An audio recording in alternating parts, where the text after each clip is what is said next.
Si les parece, vamos a comenzar la segunda parte de la jornada de hoy, que es la primera mesa de debate, que se titula Monacat i urbanisme, dones construint la ciutat medieval. La voy a moderar yo, aunque también yo participo en ella, y por eso, bueno, voy a presentar yo, me voy a presentar yo y voy a presentar a las otras dos personas que participan en la mesa. Sí quiero decir que las tres estamos en un proyecto común, en el proyecto Claustra, del que hablaba hace un momento. Y bueno, desde distintas perspectivas, también desde distintas zonas geográficas, desde distintos también estudios de entidades religiosas, estamos trabajando precisamente sobre esa presencia femenina, religiosa, espiritual, monástica, esa multiplicidad de formas de las que se hablaba hace un momento de vida religiosa de las mujeres en la Baja Edad Media, en este caso en los reinos peninsulares, que se quiere traducir, no nosotras tres solas, sino con un equipo mucho más grande, en un atlas de espacios femeninos en los reinos peninsulares. En este debate en concreto, en esta mesa de debate en concreto, yo voy a dar un panorama con un ejemplo concreto, pero un panorama más general. Por eso mi intervención, que será la primera porque es la de carácter más general, se titula Geografía Sagrada, topografía de la espiritualidad femenina en Barcelona. El ejemplo concreto va a ser Barcelona entre los siglos XIII y XVI y muy brevemente, en un cuarto de hora, voy a intentar plantearles esa visión de conjunto de qué pasa en el espacio urbano de Barcelona desde la aparición de esas nuevas formas de espiritualidad hasta el final de la Edad Media. Después de mí hablará Núria Jornet, que es profesora de la Facultad de Biblioteconomía de la Universidad de Barcelona, miembro también del IRCUM, del instituto, de nuestro Instituto de Investigación en Culturas Medievales, y ella hablará sobre un monasterio de la ciudad de Barcelona, sobre un caso concretísimo, un monasterio, el monasterio de Clarisas, de Sant Antoni y Santa Clara de Barcelona, y qué impacto tiene ese monasterio en la configuración de la Barcelona medieval. Un monasterio fundado en el XIII, y ella se va a centrar sobre todo en ese momento, por tanto, en el primer momento de ese arco cronológico que plantea la mesa de debate. María del Mar Graña, en cambio, que hablará en tercer lugar, es profesora de la Universidad Pontificia de Comillas, y ella, desplazando tanto el espacio como el tiempo, va a hablar de la ciudad de Córdoba, y va a hablar de la ciudad de Córdoba en la segunda mitad del siglo XV, es decir, al final de esa cronología de la mesa de debate, y precisamente para plantear, como dice su título, el reformismo monástico femenino urbano en la Edad Media tardía y sus implicaciones políticas, 1464-1500. Y bueno, doy comienzo yo a mi intervención. Como no me he presentado, pues diré que soy también profesora de la Universidad de Barcelona y del Departamento de Historia Medieval, Paleografía y Diplomática, y miembro también del IRCUM, del Instituto. Y yo lo que quería plantear es ese panorama muy sintéticamente medieval, de la evolución del monacato medieval femenino en el caso concreto de Barcelona, partiendo de la base de que Barcelona participa plenamente en un movimiento de carácter mucho más amplio, de carácter occidental, en el cual se da, y es perfectamente conocido, un cambio en la sensibilidad religiosa general, un cambio en las formas, en las prácticas devocionales, en las formas de espiritualidad, sobre todo en torno al siglo XII-XIII. Y dentro de ese cambio hay diferencias entre las distintas regiones, entre las distintas zonas, diferencias también a veces debidas a la conservación de fuentes o a las circunstancias específicas de cada espacio político, pero hay algunos trazos comunes muy característicos que pueden dibujarse con bastante precisión. Y uno de esos trazos comunes y característicos es el peso cuantitativo y cualitativo de los espacios de religiosidad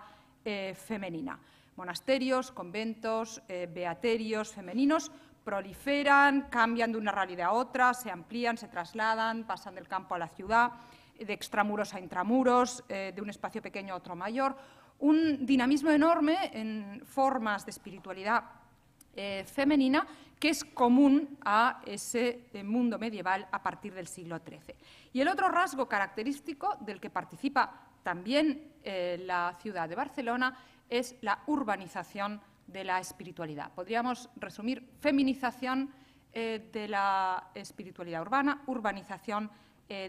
general de la espiritualidad. Dos características que van acompañadas también de la aparición de las órdenes mendicantes y del peso de las órdenes mendicantes en la espiritualidad bajo medieval, y también de la aparición de esa multiplicidad de formas no institucionales, de propuestas que normalmente luego siguen un proceso de integración con más o menos fortuna. Para mostrar esas características en el caso de Barcelona, yo simplemente voy a reseguir una serie de mapas tomados de los mapas de García Espuche y Guardia en Espai i Societat a la Cataluña medieval y modificados sobre esos mapas, introduciendo los puntos rojos de los monasterios femeninos, comentando simplemente, de una manera muy sintética, comentando esos mapas que creo plasman, evidencian claramente esos trazos comunes que acabo de definir y también el proceso de despertar de nuevas propuestas y de integración de esas propuestas a lo largo de los siglos bajo medievales. El primer mapa es este, es el mapa anterior a 1200, donde lo primero que llama la atención al asomarse a la topografía espiritual femenina de la Barcelona medieval a principios del siglo XIII es la existencia de un solo monasterio femenino en toda la ciudad, que es el monasterio de las monjas benedictinas de Sant Pere de las Puellas, fundado muchísimo antes, y que puede considerarse el único espacio de religiosidad femenina reglado en la ciudad de Barcelona hasta este momento. Otra cosa es que conocemos la existencia de donadas, de formas de espiritualidad distintas en Barcelona o en los alrededores de Barcelona. Pero esa es la situación, digamos, de partida. Una situación de partida que a partir del siglo XIII, este sería un mapa de final del siglo XIII, va a cambiar completamente. Lo he puesto de final del siglo XIII justo para recoger todos los fenómenos nuevos que aparecen en la ciudad, cuantitativamente muy inferiores a los que ha presentado la profesora Benvenuti. Florencia no es Barcelona, en ese sentido no hay 54 monasterios femeninos, sino en este caso, para el siglo XIII, aparecen 4 nuevas comunidades femeninas que ven la luz en Barcelona, pero lo significativo de ellas es que casi, podríamos decir, cada una de ellas representa un aspecto distinto de los cambios que se están operando en las formas de espiritualidad y en los espacios de religiosidad en Occidente. El primero de ellos es el monasterio de Santa María de Valldonsella, que es una comunidad cisterciense fundada en Olorda en 1230 y que se traslada a Barcelona, es decir, que entra dentro de esos procesos de urbanización de los espacios cistercienses a la Barcelona extramuros en 1263. Es este espacio, no sé dónde está el puntero, pero el número 2, sí, el que está situado ahí. Gracias. El segundo es el monasterio del que va a hablar después Núria Jornet, Sant Antoni y Santa Clara de Barcelona, una comunidad de clarisas, fundada en los años 1236-37, situada en el portal de Sant Antoni. Bueno, yo no sé hacer, pero es aquí, situada aquí, que es el primer monasterio de clarisas en Barcelona y la primera fundación en Cataluña. Una fundación que además tiene detrás una primera comunidad, como luego explicará Núria, informal, dentro de esas propuestas informales, luego regularizadas a través de una fundación. El tercer monasterio es una comunidad de agustinas, por tanto también una fórmula distinta, Santa María de Junqueras, fundada en 1214 como comunidad de agustinas en el Vallès, que en 1234 pasa a formar parte, se adscribe a la Orden Militar de Santiago y que se traslada a Barcelona, siguiendo también esa tendencia urbanizadora en 1290, por tanto, al final del siglo XIII. Y el cuarto espacio es más ambiguo, está más rodeado, tiene unos orígenes teñidos de leyenda, pero sería la comunidad de mujeres en torno a la fundación masculina de los mercedarios. Toda la leyenda que rodea a María de Cervelló y a las primeras mujeres que llevan a cabo una labor en torno, cercana a la comunidad de mercedarios y que los mercedarios integran y reconocen como tales a partir de 1272. Por tanto, cuatro realidades muy distintas que aparecen ya en el siglo XIII. Si pasamos al mapa del siglo XIV, el siglo XIV en el siglo XIV se vive el triunfo de las órdenes mendicantes en Cataluña, un triunfo que viene ahora, tiene mucho que ver a partir de este momento con el apoyo, sobre todo de las mujeres de la Casa Real, a la causa franciscana más que a la dominica, también a la dominica, pero sobre todo a la causa franciscana. Ciertamente los procesos iniciados en el siglo anterior siguen vigentes, sigue el proceso de urbanización de comunidades, comunidades de orígenes eremíticos que se integran en la ciudad, pero las nuevas fundaciones sobre todo destacan por ese triunfo de las órdenes mendicantes. La primera, sin ninguna duda, es Pedralbes, precisamente, el monasterio donde nos encontramos ahora, comunidad de clarisas fundada por la reina Elisenda de Moncada en 1327. La segunda es Sant Pere Màrtir, en este caso una comunidad de dominicas, 1347. Se funda bajo la advocación de Sant Pere Màrtir, luego, más tarde, en el siglo siguiente, pasará a denominarse Nuestra Señora de Montesión, que es como se conoce aún hoy en día. Es también una fundación realizada desde la familia real por las infantas María y Blanca de Aragón, hijas de Jaume II, y es el único monasterio de dominicas en Cataluña hasta el siglo XV. En este sentido, también eso subraya esa idea que son las órdenes franciscanas, sean terceras o segundas, las que triunfan de verdad en Cataluña. Sant Pere Màrtir no será un monasterio como Pedralbes, será mucho menos rico, con muchos más problemas, con muchos cambios de ubicación. Primero estará en dos sitios provisionales. Finalmente, el primer monasterio será el que se construya junto a las Atarazanas. Y, de nuevo, 13 años más tarde, se considera que ese sitio no es adecuado y nuevamente se traslada al monasterio, en este caso al Raval, junto al Hospital de Colom. También de esta época es la fundación de Santa María de Montealegre, una comunidad de canónigas agustinas, mejor dicho, la fundación es del siglo XIII, pero en un medio rural y, en cambio, en este momento se traslada a Barcelona, siguiendo de nuevo esos procesos de urbanización.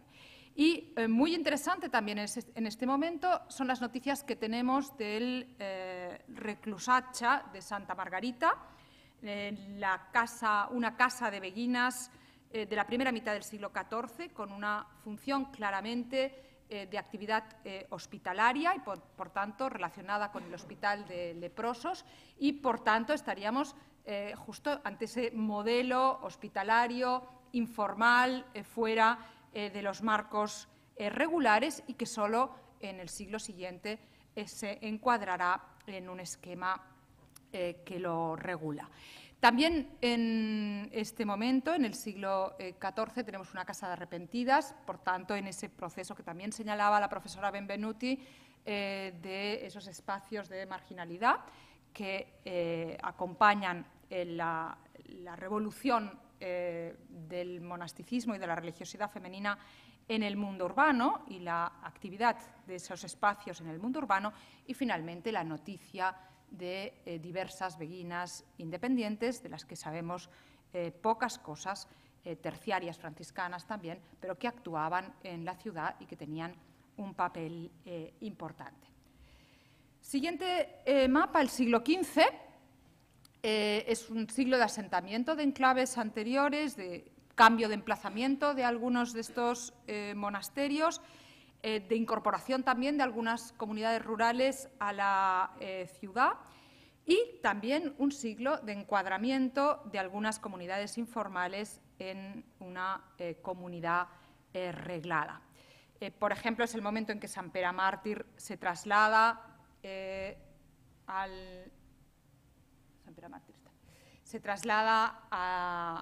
al otro lado, dentro de las primeras murallas de la ciudad, y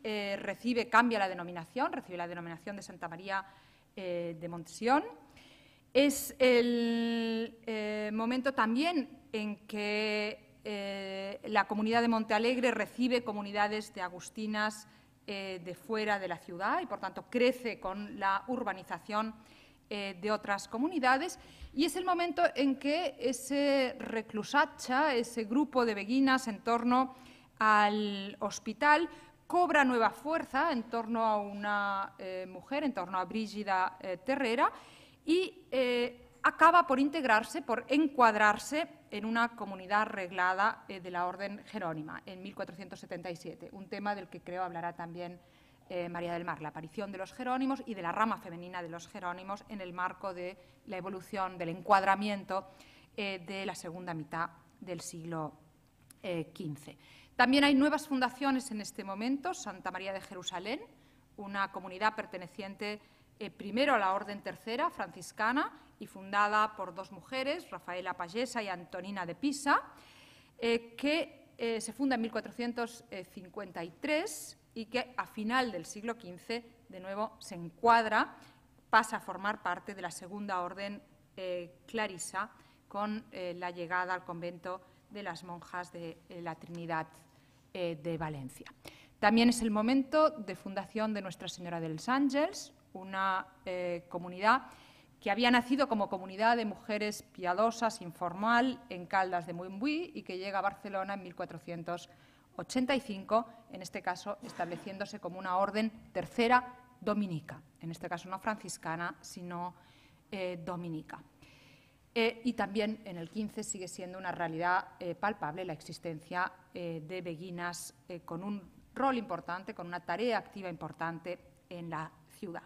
Y finalmente, para acabar este panorama muy sintético, muy rápido, pero que yo creo que muy visual de esa transformación, sería este último mapa del siglo XVI, que muestra la incorporación de nuevas órdenes, carmelitas, capuchinas,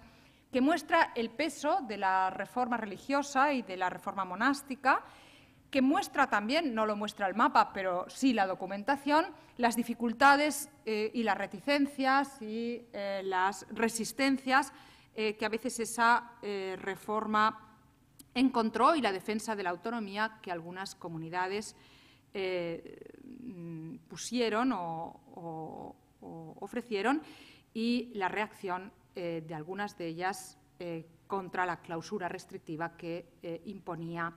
la reforma monástica. La casa de Santa Isabel, por ejemplo, de Terciarias, es de esta época. La Inmaculada Concepción, las Carmelitas Descalzas, es fundación de esta época. Las capuchinas son fundación de esta época y muestran ya un cambio muy importante, muestran ya la entrada en un mundo que es ya un mundo distinto y que es justamente el mundo moderno. Es un panorama muy sintético, pero que creo que encuadra esa cronología en la cual vamos a ver ahora dos ejemplos concretos al principio y al final de esa cronología. Barcelona a partir del siglo XIII y después Córdoba en la segunda mitad del XV.